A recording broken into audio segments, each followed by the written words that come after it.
Mesdames, Mesdemoiselles, Messieurs, bonjour, nous sommes de retour dans les studios de 613 TV pour parler de la paracha de Ki Tisa. Et vous savez que la paracha de Ki Tisa, c'est la paracha du veau d'or, mais c'est aussi la paracha autour de l'acquisition de la Torah. La Torah, elle a été donnée au Har Sinaï et elle a été donnée au moment de Shavuot. Et puis ensuite, Moshe Rabbeinu est monté pendant 40 jours sur le Har Sinaï et Akadosh Baruch Hu lui a transmis l'ensemble de la Torah et c'est ainsi qu'il devait lui-même la transmettre au peuple juif. En fait, il y a eu donc cette acquisition à Shavuot et cette acquisition de la Torah, elle s'est faite dans la crainte. Vous savez qu'il y avait des tonnerres, il y avait beaucoup de manifestations de puissance d'Akadosh Baruch Hu pendant Shavuot. Et lorsque Hachem s'est adressé à l'ensemble du peuple, tout le peuple, à l'exception de Moshe Rabbeinu, est mort et simplement lui a survécu. Il a fallu réanimer et donc en fait faire triatamétim, c'est-à-dire une résurrection des morts générale pour tout le peuple juif. Après ce premier commandement, ils ont reçu ensuite le second commandement. Ils ont à nouveau tous disparu sauf Moshe. On les a ressuscités et finalement ensuite le peuple a préféré que Moshe Rabbeinu monte au Har Sinaï, reçoive la Torah et qu'ensuite Moshe Rabbeinu leur transmette. En fait, à travers tous ces événements, on voit que c'est par la crainte, avec une manifestation de puissance absolue qu'Akadosh Baruch Hu, a transmis la Torah pendant Shavuot.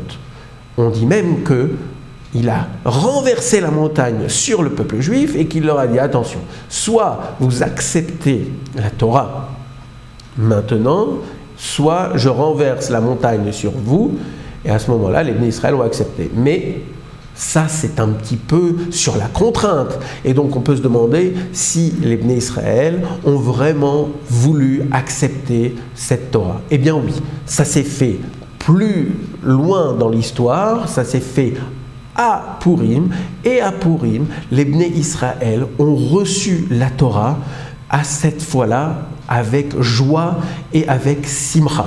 Et donc c'est très important que cette fête de Purim n'est pas simplement une fête au cours de laquelle les Bnei Israël autour de Mordechai et Esther ont été sauvés. Ça, c'est une facette de la fête de Purim, mais en fait il y a un autre événement encore plus important peut-être que la survie de tout le peuple juif et son sauvetage, qui est un sauvetage miraculeux. Il y a aussi le fait que les Bnei Israël, au moment de Purim, ont accepté la Torah avec joie. Et c'est aussi un élément très important que de souligner qu'il faut, pendant le mois de Hadar, augmenter de joie. On doit augmenter dans la joie. Alors, quel rapport entre la joie de Purim, la joie du mois de Hadar, et puis la Torah? C'est ce dont nous allons parler aujourd'hui. Alors, vous savez que si, par exemple, vous êtes taraudé de soucis, si vous avez des problèmes et que je vous dis, voilà, nous sommes Rosh Chodesh Hadar,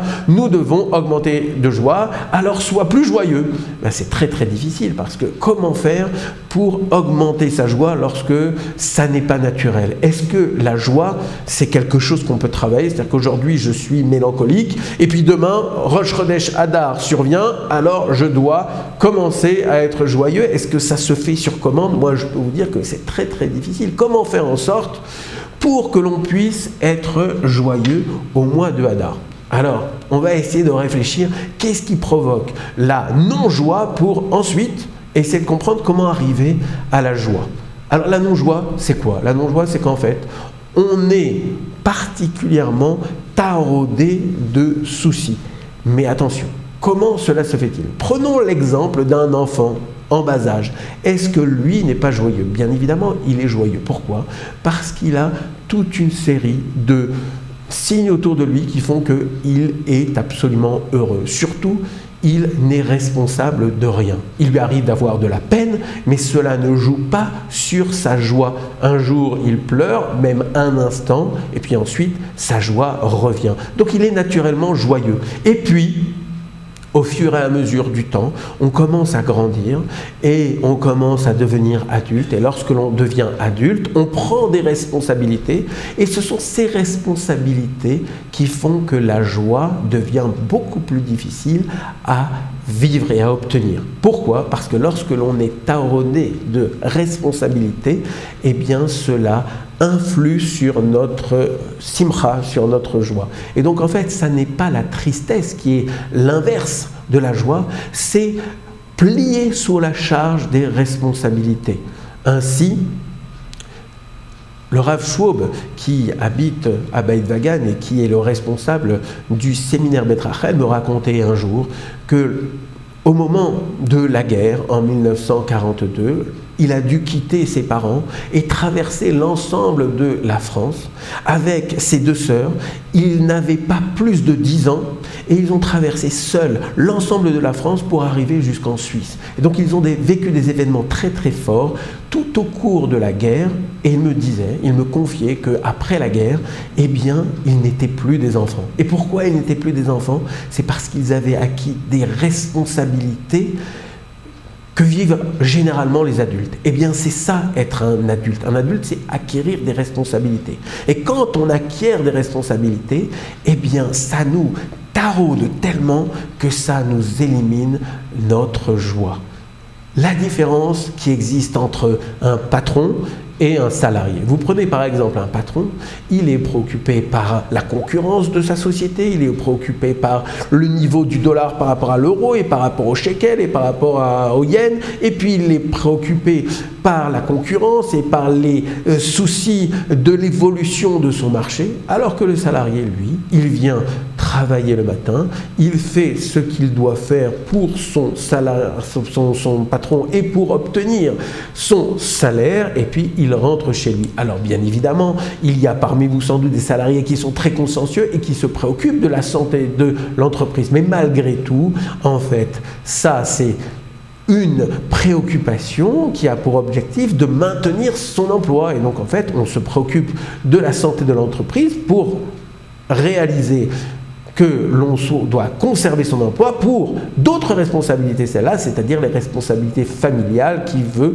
que le chef de famille doit subvenir aux besoins de ses enfants et de son épouse. Et donc en fait, on voit que la différence énorme entre le salarié et le patron, c'est que l'un est responsable de l'entreprise et l'autre ne l'est pas. Et ils ne vivent absolument pas les mêmes événements de la même manière, puisque l'un est taraudé par les responsabilités et les soucis sont très importants sur ses épaules, alors que l'autre vit de manière beaucoup plus cool, comme on le dit. Eh bien, en fait, c'est peut-être là que vient notre possibilité d'acquérir la simcha. La simcha, c'est quoi? C'est donc en fait essayer de se décontracter par rapport à toutes les responsabilités qui pèsent sur nos épaules, à tel point que nous avons une pression énorme, et en particulier dans notre génération où les responsabilités s'accumulent et les difficultés aussi. Eh bien en fait, comment faire pour se décontracter? Eh bien imaginons que vous êtes un chef d'entreprise et que vous avez une hésitation à investir dans tel ou tel domaine. Et puis quelqu'un vient vous dire, écoutez, moi, votre hésitation, je l'élimine puisque je vous assure à 200% la réussite de votre entreprise. Et si elle ne réussit pas, c'est moi qui m'occupe de cette réussite. Et je vous signe un papier à 200% sans aucun risque. Et bien à ce moment-là, votre difficulté, votre doute n'existe plus. Eh bien, cette personne qui vous garantit la réussite dans toutes vos entreprises, eh bien, c'est Akadosh Baruch Hu. Si l'on prend conscience que nous avons toujours au-dessus de nous Akadosh Baruch Hu qui est là et qui va travailler pour nous, pour notre bien, et qui va prendre les responsabilités que nous avons pris l'habitude de croire qu'elles sont sur nos épaules. Eh bien en fait, elles sont sur les épaules de quelqu'un qui est bien au-dessus de nous, et cette structure-là, cette entité-là, c'est Akadosh Baruch Hu. Si on prend conscience que tout est entre ses mains et que nous sommes juste des petites marionnettes qui réalisons une petite ishtadlout, c'est-à-dire en fait que nous cachons par nos actes son action, mais qu'en fait tout dépend de lui, eh bien à ce moment-là, on est beaucoup moins responsable, et à l'instar du salarié dans son entreprise, on fait notre travail et puis après, c'est à lui de jouer. Si on vit tous les événements qui se présentent à nous de cette manière, à la mesure d'un salarié, à savoir je fais mon travail, celui que je dois faire, et puis ensuite je suis serein puisqu'il y a quelqu'un au-dessus de moi qui s'occupe de toutes mes affaires et qui m'assure de leur réussite. Bien à ce moment-là, je n'ai plus cette pression-là. Et si je n'ai plus cette pression-là sur mes épaules, je deviens saméach. On a compris par ça qu'en fait, la simcha sur laquelle nous devons travailler, eh bien cette simcha-là, c'est en fait la émouna sur laquelle nous devons travailler. Et c'est la raison pour laquelle nous devons commencer à partir du début du mois de Hadar, c'est-à-dire en fait 15 jours, 2 semaines complètes avant la fête proprement dite de Purim, pour que nous puissions arriver à Purim avec une émouna revigorée, renforcée. Eh bien, c'est ça le travail que nous devons réaliser, ce travail-là de se dire que Hachem, il est au-dessus de nous, et s'il est au-dessus de nous, eh bien, nous n'avons plus à nous préoccuper. Une dernière histoire avant de se quitter. Vous savez que la simcha, ça se travaille. C'est la raison pour laquelle on a dit la simcha, elle se travaille grâce à la émouna que l'on travaille. Eh bien, nous avons vécu aux côtés d'un rave à Beit Vagan, un des quartiers de Jérusalem, un rave qui s'appelait Rav Paritsky, qui vient de disparaître à l'âge de 92 ans. Eh bien, ce rave-là, eh bien, avec son âge avancé, il souffrait. Il souffrait physiquement, il avait du mal à se déplacer et malgré tout, chaque matin, chaque après-midi, chaque soir, les Shabbatot, il se rendait à la synagogue. Et puis un jour, après l'office, il y avait un kidouche organisé par la communauté. Et puis nous avons tous observé ce Rav Paritsky se lever, aller vers la table où il allait donc assister au kidouche et tout en souffrance, il se déplaçait et il grimaçait tellement il avait des douleurs. Eh bien, il s'est assis, il a repris quelques instants ses esprits et puis il s'est mis à sourire.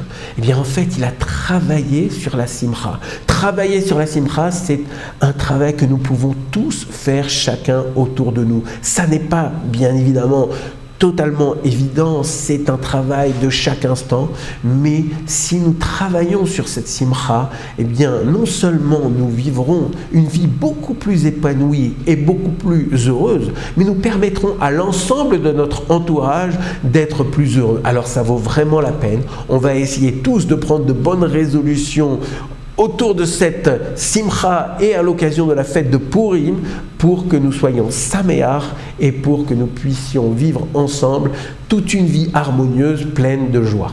À demain.